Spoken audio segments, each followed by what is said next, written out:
Hi boys and girls, how are you all? I hope you're well. I know we're still in lockdown, which isn't great, but I've seen how lots of you are doing such great work and joining with our fun activities, the science experiments and the Fab Friday challenges and having to go on Flipgrid, which has been great. So keep up the good work. Me and Mr. Williams are both missing you so much, and we can't wait to be back in school. Fingers crossed it'll be soon. One of the things that I do miss the most is reading our stories pretty much every day.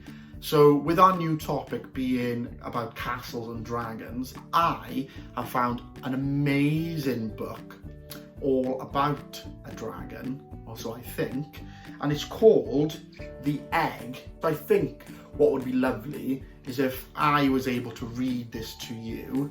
Obviously we can't do it in person, so this is our next best thing, and I hope you'll enjoy it, okay? I'll start by reading the blurb on the back of the book. It gives a little bit of information about what the book is going to be about, and I can tell you this picture on the back, that is one big egg. So it must be a dragon egg. I think it might be anyway. And the blurb says, when George discovers a rather large egg under his mother's favourite chicken, he soon finds himself looking after a baby dragon. George takes his job as a parent very seriously, giving the dragon lessons in how to distress a damsel, and how to duff a knight. But the dragon begins to pine after his own kind, and one day he disappears. And it says, a fantastic story of adventure and discovery with glorious atmospheric illustrations. Remember, those illustrations are the pictures. So, without further ado, let's get to our story.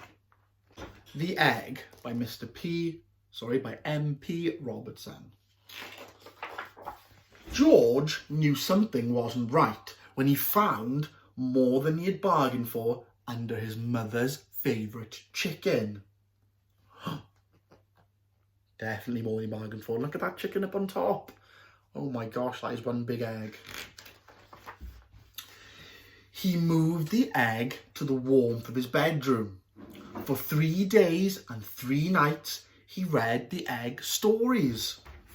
There he is, look. Up on top of the egg, looks like he's got the egg on his bed as well, by the look of it. He's up on top reading. On the 3rd night, the egg started to rumble.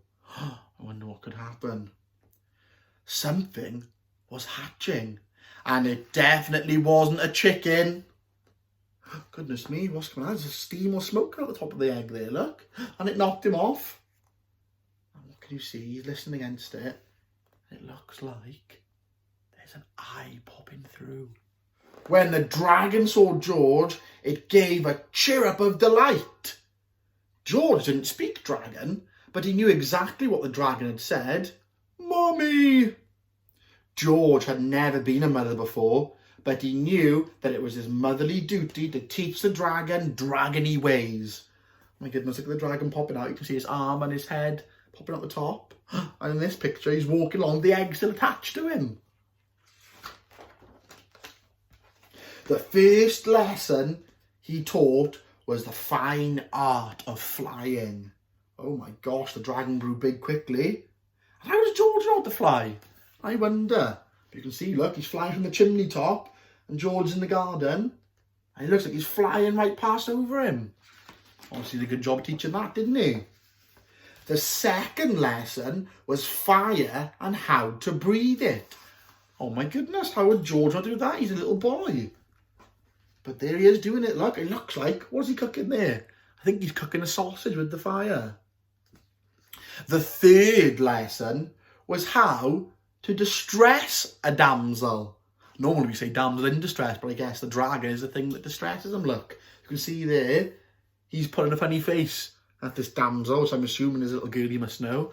A dragon looks quite frightening flying above him.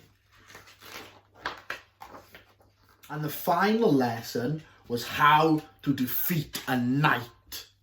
Wow.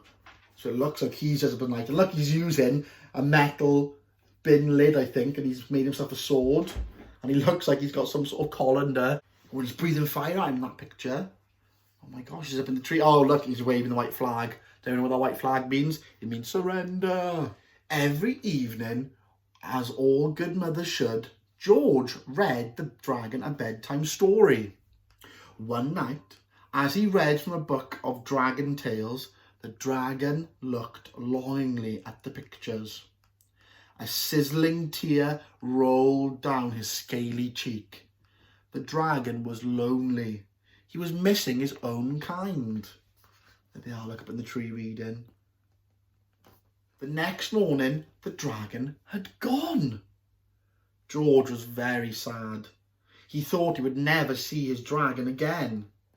But 7 nights later, he was woken by the beating of wings. Excitedly, he pulled back the curtains. There, perched in the tree, was the dragon. George opened the window and clambered onto his back. Oh gosh, look, they're flying up into the sky. He's up on his back, on his neck there. Look, flying up into the sky. Wonder where they're going. They soared into the night, chasing the moon around the world, over oceans and mountains and cities. Faster and faster they went, until they came to a place that was neither north, nor south, east, nor west. Right up in the clouds, look at that. Imagine how wonderful that must be. And you can see like all the lights of all the cities and towns below, glowing in the dark. And he's right up in line with the moon and the cloud in the sky. In his pyjamas still. They swooped down through the clouds into a cave that gaped like a dragon's jaws. This was the place where dragons lived. The dragon gave a roar of delight.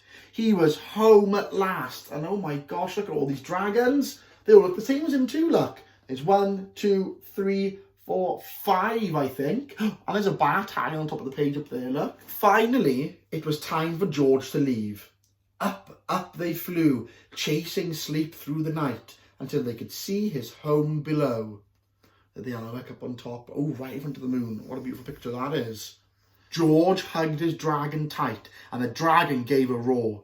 George didn't speak dragon, but he knew exactly what the dragon had said. Thank you. And here he is, look, giving him a big hug goodbye. And that's the end. That was a lovely little story, wasn't it? Let me know in the comments below, or even in your own little video on Flipgrid back, what you thought of that story and what your favourite part was, or your favourite pictures were. Anyway, I hope to see you all very soon. Keep up the great work on showing my homework, or Satchel one, and keep up doing the little Flipgrids. I love seeing all the videos of you doing the activities like the science and the Fab Friday challenges. And hopefully, I'll see you again soon. Bye, everybody. Oh, and Mowgli says bye too. Mo, you gonna come and say bye? Mo, you gonna come say bye? Come here, quick. Up, quick, come back. Oh, Mowgli says bye too. Say bye, boys and girls. Say bye, boys and girls.